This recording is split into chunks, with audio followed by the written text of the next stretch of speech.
terre pour plaisanter. Il n'est pas ici sur terre pour autre chose, des choses factices qui ne servent à rien. Tout le monde est venu ici sur terre avec une mission précise. Donc chacun de nous a une mission précise qui est venu ici sur terre. Donc nous devons vaincre à cette mission. Donc nous avons affronté cette mission ici sur terre.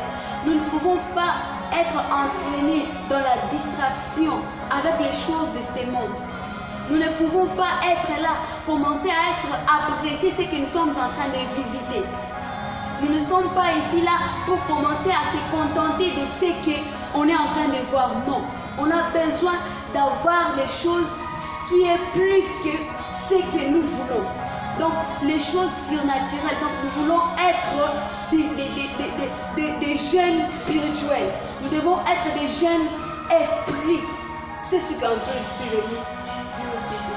Vraiment, vous avez vous-même suivi le brainstorming, en fait, le bref de ce que la sœur nous a réservé sur ce plateau. Alors soyez branchés, n'oubliez pas de vous abonner parce que votre abonnement, c'est une façon de nous encourager afin de continuer avec l'œuvre de Dieu. Alors nous laissons tout le temps à la servante de Dieu afin d'exposer maintenant, afin d'exploiter maintenant ce qu'elle a réservé pour nous, afin d'exploser ce qu'elle a réservé pour nous. La sœur, nous vous laissons tout le temps et vous avez la parole. Merci beaucoup. Je bénis d'abord l'Éternel pour ce temps. Wow, Seigneur. Je lui bénis et je dis merci à vous aussi qui avez disponibilisé ce temps ici. Ce n'est pas pour rien. Dieu savait qu'un jour comme ceci arrivera. Et je bénis vraiment l'Éternel pour ça. Aujourd'hui, nous sommes venus parler du Romains chapitre 12, du premier verset jusqu'au troisième verset. Je peux les lire au nom de Jésus. Amen. Je vous exhorte donc, frères, par les compassions de Dieu, à offrir vos corps comme un sacrifice vivant, saint, agréable à Dieu, et ce qui sera de votre part un culte raisonnable. Alléluia. Amen. Je commence d'abord par le premier verset. On a dit d'offrir nos corps comme un sacrifice. Nos corps. Qu'est-ce qui se passe avec nos corps? Il y a des trucs qui se passent dans nos pensées. Il y a des gens donc qui ne savent même pas que Dieu existe ici sur terre. Il y a des gens qui voient que donc ici sur terre nous sommes venus c'est pour l'éternité. Non. Bien-aimés dans le Seigneur, nous sommes venus ici sur terre pas pour l'éternité. Il y a quelque part qu'on doit passer notre éternité. C'est avec notre Dieu. Donc tu dois regarder d'abord ton état spirituel. Quel est l'état dont tu es dans la spiritualité, bien-aimé? Alléluia. Amen. Bien-aimé dans le Seigneur, tu es jeune comme moi. Tu ne peux pas être entraîné dans des choses factices dans les siècles présents. On dit de donner son corps comme un sacrifice. Ton corps n'est pas là pour l'impudicité. Ton corps n'est pas là pour les mensonges. Ton corps n'est pas là pour la sorcellerie. Ton corps est là pour Dieu. La Bible déclare que nos corps sont les temples du Saint-Esprit. Donc tu es là pour obéir à la voix de l'Éternel, ton Dieu. Tu es là pour obéir à ce que Dieu t'a mis comme mission ici sur terre. Beaucoup de personnes ne savent pas leur mission ici sur terre. Beaucoup de personnes s'entraînent dans la distraction. Beaucoup de personnes sont vraiment emballées avec le vent. Non, bien-aimé. Tu dois reconnaître aujourd'hui que ton corps là, tu ne t'appartiens pas. Ton corps là n'est pas à toi. C'est au Saint-Esprit de Dieu. Donc tu dois prendre contrôle de ce qui t'appartient. Tu dois prendre contrôle de ce qui est en toi. On dit d'offrir nos corps comme un sacrifice. Nous devons donner nos corps à Jésus-Christ de Nazareth. Nous devons donner nos corps comme un sacrifice à Dieu. À chaque fois, tu dois raisonner comment lire ta Bible. Ce sont des manières dont tu dois te passer à donner un sacrifice. Combien de fois tu es en train de gêner? Combien de fois tu es en train de prier? Combien de fois tu te donnes dans les choses de Dieu? On te prêche pour la parole, tu ne veux pas. On te prêche pour accepter Jésus-Christ, tu ne veux pas. Non, bien-aimé, on dit de donner nos corps comme un sacrifice. On dit de donner nos corps à Jésus-Christ. Tu n'es pas là pour te mêler dans l'impudicité, bien-aimé. Tu n'es pas là pour être dans des mensonges. Tu n'es pas là pour être embrouillé. Non. Focalise-toi à Jésus-Christ. Sois déterminé que tu puisses avoir en toi Jésus-Christ dans ta vie. Alléluia. Amen. Les versets 2 ont dit, ne vous conformez pas au siècle présent, mais soyez transformés par le renouvellement de l'intelligence, afin que vous discerniez quelle est la volonté de Dieu, ce qui est bon, agréable et parfait à Dieu. Alléluia. Amen. Si tu donnes ton corps en sacrifice comme à Jésus-Christ comme un sacrifice vivant, bien-aimé, le Saint-Esprit sera en toi. Il te guidera. Gloire au Seigneur. Le Saint-Esprit sera là, bien-aimé, pour commencer à te conduire partout où tu iras, bien-aimé. Nous avons abandonné Dieu, bien-aimé. Nous avons tourné, on a regardé, bien-aimé, en arrière. La Bible déclare que tu mets la main à la charrue et regarde en arrière, mais pas digne de moi. Alléluia.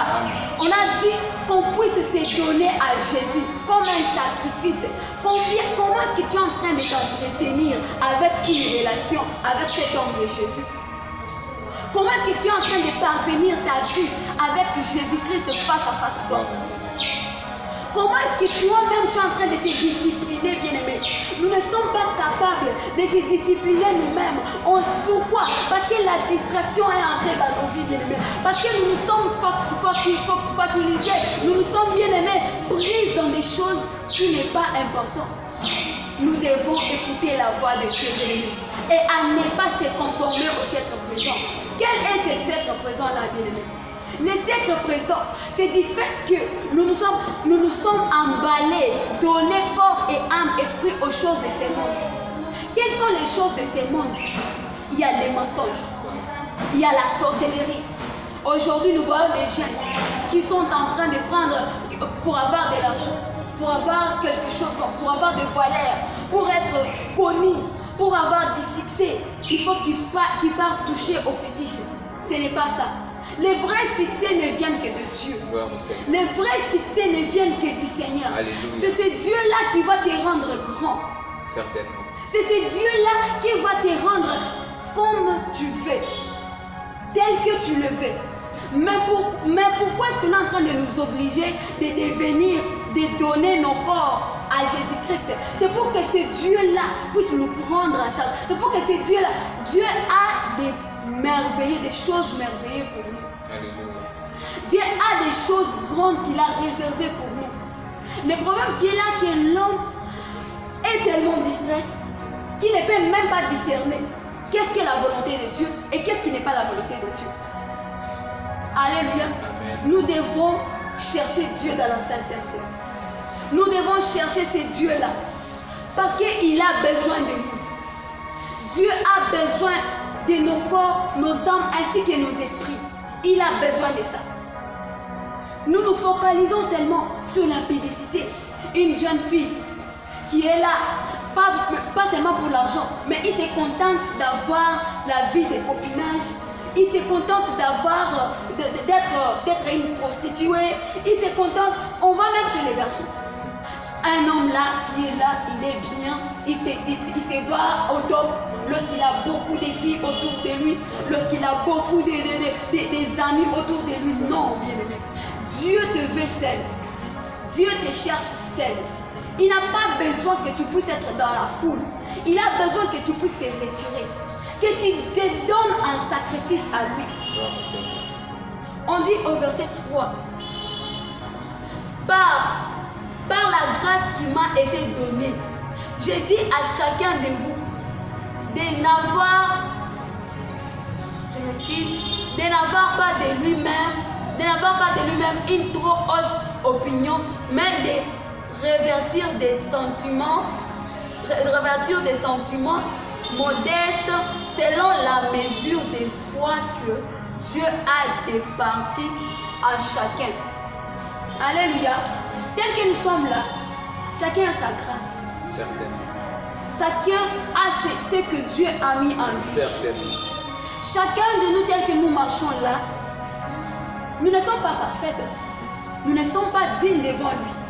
Mais par son sang qui a été versé, nous sommes capables. On a ces pouvoirs-là de se tenir devant lui et lui adresser quelque chose comme parole, des supplications, et il accomplit pour nous. Pourquoi? Parce que Dieu est amour en nous. Parce que Dieu nous aime sincèrement. C'est Dieu-là qui s'est donné pour nous. C'est Dieu-là qui s'est sacrifié pour nous. Bon, on est en train de lui tourner le dos. On est en train de faire des choses dont peut-être à chaque fois qu'on est en train de pécher, il est là à côté de nous, il nous regarde et il te dit que ça c'est mauvais. Et toi tu refuses, tu t'imposes par tes propres sentiments, tu t'imposes par tes propres lois. Non, j'aime. Tu dois savoir que tu n'es pas venu ici sur terre pour accomplir la mission du monde. Tu as une mission précise. Tu as une grâce que Dieu a mis en toi. Tu as quelque chose que Dieu a placé en toi. Tu dois te donner un sacrifice. Tu dois connaître quelle est la volonté de Dieu ici sur terre. Chercher à savoir qu'est-ce que ma mission ici sur terre. Qu'est-ce que je suis venu faire ici sur terre. Qu'est-ce que Dieu veut de moi. Qu'est-ce qu'il veut où est-ce qu'il veut m'amener. C'est ce que tu dois te poser comme question. Donc je suis venue pour juste t'interpeller que tu dois donner ton corps comme un sacrifice devant Jésus-Christ. Gloire au Seigneur. C'est un peu ça ce que j'avais dit. Gloire au Seigneur. Que Dieu vous bénisse abondamment, chers servants de Dieu. Bien aimés, vous qui nous suivez, vraiment, que Dieu vous bénisse aussi. Ça a été vraiment merveilleux. Son intervention vraiment m'a vraiment touché. De part que toi et moi, jeunes, nous avons une mission. Nous avons une mission sur cette terre. Cette mission, vraiment, nous devons la connaître. Car nous ne sommes pas sur cette terre vraiment hasardement. C'est Dieu qui a permis que nous soyons là et il nous a donné une mission. Donc, les attirances du siècle présent ne doivent pas vraiment nous empêcher, ne doivent pas vraiment nous étouffer à reconnaître notre mission. Dieu qui a permis que toi et moi, nous soyons sur cette terre avec mission.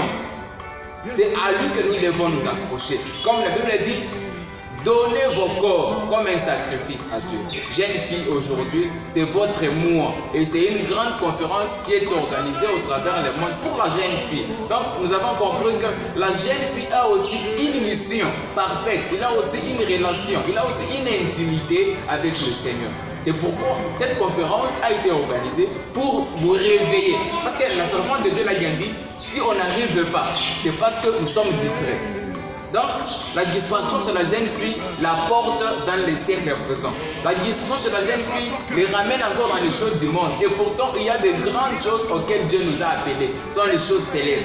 Alors, pour y parvenir, il faut quoi? La servante de Dieu. Je vous avais dit que la jeune fille est tellement distraite qu'elle n'arrive pas à reconnaître vraiment sa mission. Alors, qu'est-ce qu'elle peut faire? Tellement qu'elle est distraite, qu'est-ce qu'elle peut faire vraiment pour être éveillée? Premièrement, pour être éveillée, tu dois d'abord reconnaître d'abord ta propre mission. Tu dois d'abord reconnaître ce que tu es. Première des choses. Reconnaître d'abord ce que tu es. Dans la distraction que tu es, tu t'es emporté, c'est ce que je veux dire. Dans la distraction que tu t'es emporté.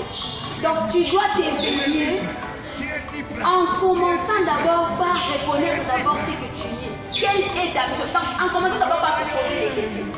Si tu parviens à te poser des questions, faire des constats que moi ici, je ne suis pas venu pour ça. Moi ici, je ne suis pas ça. Tu dois d'abord reconnaître d'abord, tu dois d'abord te poser d'abord des questions. Faire des constats d'abord dans ta vie. Depuis que tu as commencé à voter, depuis que tu as commencé, tu t'es emballé dans la publicité, depuis que tu es dans des choses du monde, qu'est-ce que tu as déjà taillé? Certainement, comme elle vient de dire, nous devons faire un constat. Jeune fille, toi qui nous suis en ce moment, tu dois faire un constat de la vie que tu mènes. On est sur cette terre en tant qu'enfant de Dieu d'abord, le reste vient après. Alors, fais d'abord le constat de la vie que tu mènes. Est-ce que la vie que tu mènes est-elle parfaite à la vie que Dieu veut que tu mènes? Est-ce que la vie que tu mènes glorifie-t-elle Jésus? C'est quand tu feras un constat sur la vie que tu mènes que tu ne seras plus jamais dans la distraction, que tu donneras vraiment de la valeur, comme le servant de Dieu l'a dit, de la valeur dans les choses célestes, dans les choses de Dieu. Vraiment, nous sommes tellement flattés par son intervention. Alors, chers servants de Dieu, quelle peut être la conséquence de la jeune fille qui est vraiment laissée dans les siècles présents. La jeune fille qui est emballée dans les siècles présents, dans les attirants du siècle présent. Quelles peuvent être les conséquences?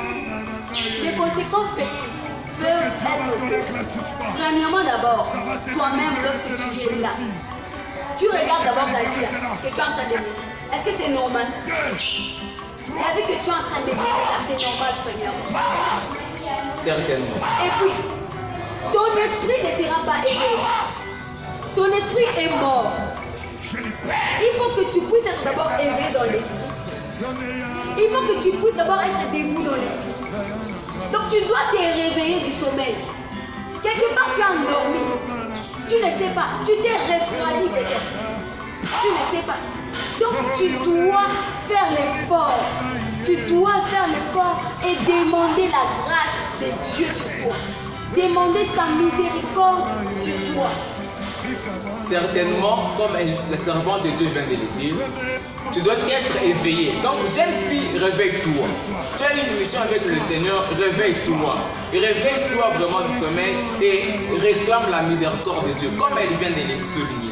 C'est dans la miséricorde de Dieu. Et comment tu vas les réclamer? C'est dans la prière. Donc, dans la prière, réclame la miséricorde de Dieu afin que Dieu te réveille, afin que Dieu t'éveille, afin que Dieu éveille ton esprit, afin que toi et moi, nous soyons vraiment en parfaite intimité avec le Seigneur, afin qu'on ne soit pas vraiment séduit par les siècles présents. Maintenant, en définitive, que peut faire la jeune fille pour relever ce défi du siècle présent? Il doit se repentir. Premièrement d'abord, tu dois te repentir et avancer avec Christ. Tu dois te repentir. Rester au pied de Jésus. Chercher qu'est-ce que Dieu veut de toi. Quelle est ta mission ici sur terre? Demander d'abord à Dieu. Donc tu dois prier. L'unique et la seule solution, c'est la prière. Certainement. Donc l'unique solution, c'est la prière. Nous bénissons le Seigneur parce que la sœur vraiment m'a rejoint. L'unique solution, c'est la prière. Pour relever ces défis du siècle présent, jeune fille, jeune garçon, pour arriver à donner ton corps à Dieu, pour arriver à t'offrir totalement à l'éternel, l'unique solution, c'est la prière. Donc, ce que l'ingil au sambo, tout sera mieux. Et tu vas te rendre compte que la vie que tu menais dans les ténèbres, le Seigneur va t'éclairer. Car la Bible dit, Christ est la lumière du monde. Quand nous venons vers lui, personne vient vers Christ et reste dans les ténèbres. Donc toi, jeune fille, et regarde d'abord ta vie. Premièrement, est-ce que ta vie est-elle conforme à la volonté de Dieu? Deuxièmement, aime la prière. Attache-toi à la prière. Peu importe le siège où tu te retrouves, peu importe ton église, peu importe là où tu vis, aime la prière. Motive-toi dans la prière. Aime les endroits où il y a la prière. Quand tu auras cette chaleur de la prière, alors tu vas relever les défis. Tu verras que plus tu pries, plus les péchés s'éloignent de toi. Plus tu pries, plus tu n'auras pas vraiment la volonté, tu n'auras pas la soif du siècle présent parce que tu pries. Donc, l'unique solution pour la jeune fille de pouvoir relever les défis, c'est de pouvoir prier. Car la Bible dit, tout est sanctifié par la parole et la prière. C'est la Bible qui le dit. Ainsi dit l'Éternel.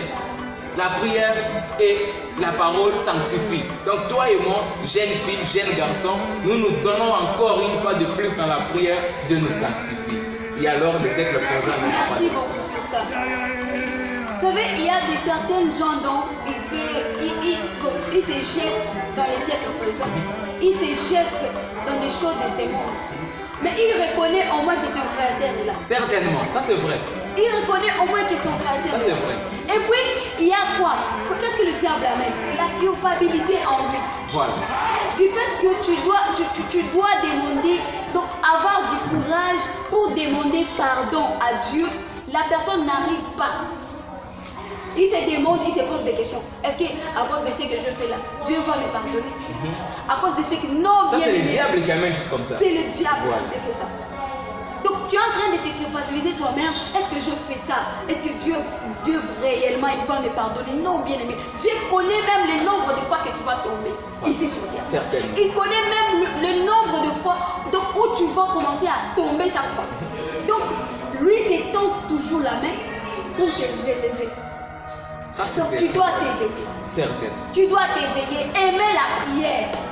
C'est la prière qui va te garder. C'est la prière qui sera là, donc comme, je peux dire comment. Donc un soutien pour toi. C'est ce qui va te relever et te donner la force. C'est la prière. Certainement. Donc, c'est la prière. Donc, la conclusion de cette conférence, de cette émission, c'est la prière pour échapper aux aspirances du siècle présent. Bien aimé dans le Seigneur, le monde est un piège. Tu ne peux pas affronter le monde si tu n'as pas Jésus. Tu ne peux pas affronter le monde si tu n'as pas Christ. Peu importe le milieu où tu peux aller. Si tu n'as pas Jésus, c'est zéro. Donc, jeune fille, aimons Christ. Jeune fille, aimons la prière. Jeune garçon, aimons la prière. Car c'est la prière qui est notre soutien, comme la servante de Dieu vient de le souligner. Alors, chers servants de Dieu, est-ce que vraiment une prière de votre part en faveur de tout jeune qui vous écoute maintenant peut-il être possible?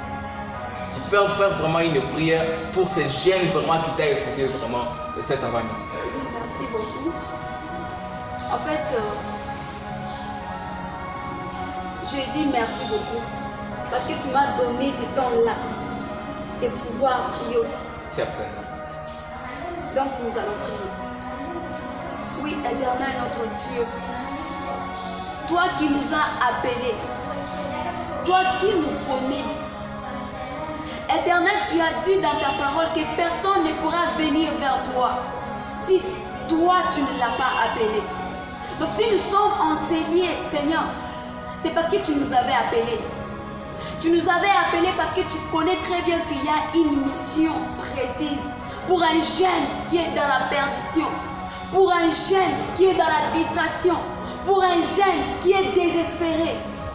Seigneur Jésus, j'ai prié à ce que tu donnes la force à tout un chacun de nous. J'ai prié à ce que tu redonnes encore, Seigneur, la force de prier. Que tu réactives encore tout un chacun. Partout où on est en train de nous écouter. Seigneur Jésus, toute personne qui va écouter cette prière, l'homme de Galilée, j'ai prié à ce que tu puisses donner ta puissance, Père. Que tu puisses renouveler, Éternel, désormais la vie de prière. À celui qui en manquait, Éternel, que ta vie de prière puisse venir en eux. Seigneur, j'aimerais que tu puisses nous revêtir de ta puissance. Éternel Dieu des armées, aide-nous, Père. Cher Saint-Esprit de Dieu, nous te désirons parce que nous ne pouvons rien sans toi. Nous avons besoin de toi. Il n'y a que toi qui peux tout. Il n'y a que toi qui peux tout, Éternel. Seigneur, sonne ta tempête éternelle dans mes Seigneur. Renouvelle tout un chacun de nous, Père de gloire.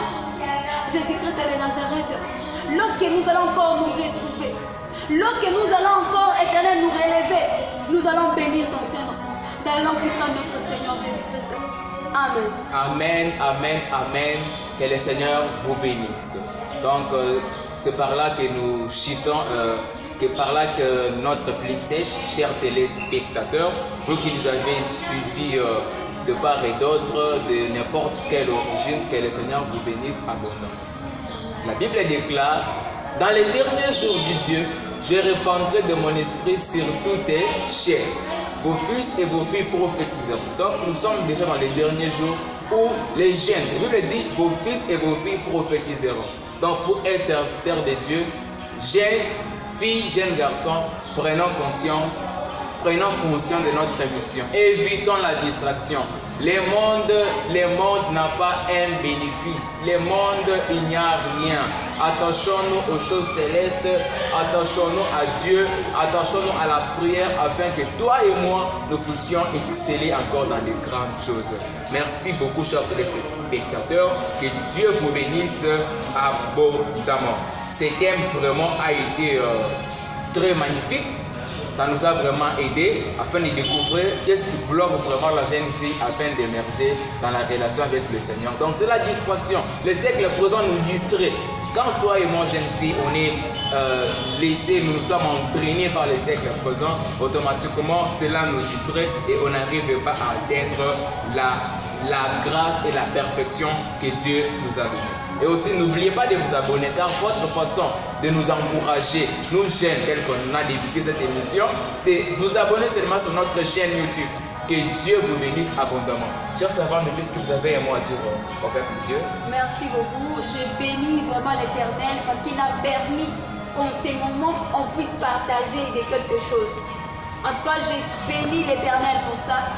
Que Dieu vous bénisse, vous qui nous suivez. Que Dieu vous bénisse abondamment. Soyez toujours branchés, soyez toujours connectés. N'oubliez pas la prière. Que Dieu vraiment vous bénisse. Nous allons encore nous rencontrer à la prochaine.